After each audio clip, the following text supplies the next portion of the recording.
ವೀಕ್ಷಕರೇ ಪ್ರಣಾಮ. ವಿಶ್ವ ಪ್ಲಸ್ ಟಿವಿಗೆ ಸ್ವಾಗತ. ಪ್ರಚಂಡ ಕುಳ್ಳ ಎಂದೇ ಹೆಸರು ಮಾಡಿದ್ದ ಸ್ಯಾಂಡಲ್ವುಡ್ ಹಿರಿಯ ನಟ, ನಿರ್ದೇಶಕ, ನಿರ್ಮಾಪಕ ಕನ್ನಡದ ದ್ವಾರಕೀಶ್ ಮಂಗಳವಾರ ವಿಧಿವಶರಾಗಿದ್ದಾರೆ.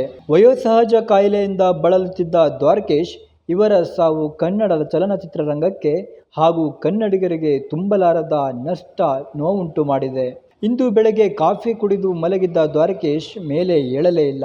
ಇವರ ಸಾವಿನ ವಿಷಯವನ್ನ ಮಗ ಯೋಗೀಶ್ ರವರು ಖಚಿತಪಡಿಸಿದ್ದಾರೆ. ಇನ್ನು ಇವರ ಅಂತಿಮ ದರ್ಶನಕ್ಕೆ ರವೀಂದ್ರ ಕಲಾಕ್ಷೇತ್ರದಲ್ಲಿ ವ್ಯವಸ್ಥೆ ಮಾಡಲಾಗಿದೆ. ದ್ವಾರಕೀಶ್ ರವರು 1942 ಆಗಸ್ಟ್ 19ರಂದು ಹುಣಸೂರಿನಲ್ಲಿ ಜನನವಾಯಿತು.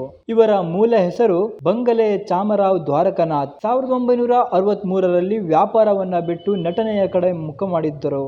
1944ರಲ್ಲಿ ವೀರ ಸಂಕಲ್ಪ ಸಿನಿಮಾದ ಮೂಲಕ ಚಿತ್ರರಂಗಕ್ಕೆ ಪಾದಾರ್ಪಣೆ ಮಾಡಿದರು.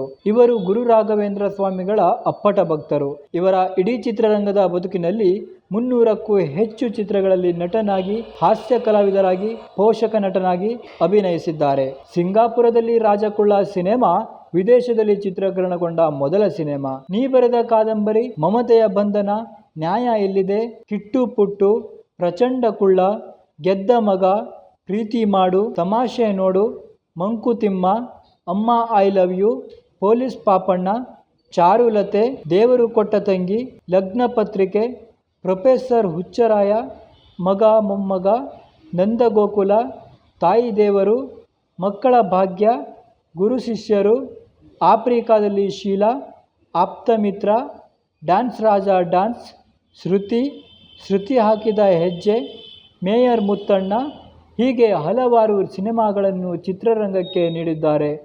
ಒಟ್ಟಾರೆಯಾಗಿ 52 ಸಿನಿಮಾಗಳನ್ನು ನಿರ್ಮಾಣ ಮಾಡಿ 20 ಚಿತ್ರಗಳ ನಿರ್ದೇಶನವನ್ನು ಸಹ ಮಾಡಿದ್ದಾರೆ.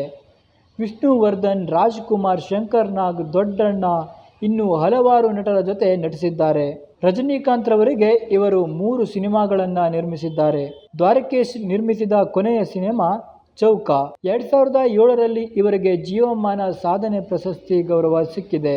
2013ರಲ್ಲಿ ಪ್ರತಿಷ್ಠಿತ ದಾದಾ ಸಾಹೇಬ್ ಫಾಲ್ಕೆ ಪ್ರಶಸ್ತಿ ಸಹ ದೊರೆತಿದೆ. ಇವರ ಸಾವಿಗೆ ಕನ್ನಡ ಚಿತ್ರರಂಗ, ಕನ್ನಡ ಜನತೆ ಸಂತಾಪವನ್ನ ವ್ಯಕ್ತಪಡಿಸಿದ್ದಾರೆ. ವಿಶ್ವ ಪ್ಲಸ್ ಟಿವಿ, ಬೆಂಗಳೂರು.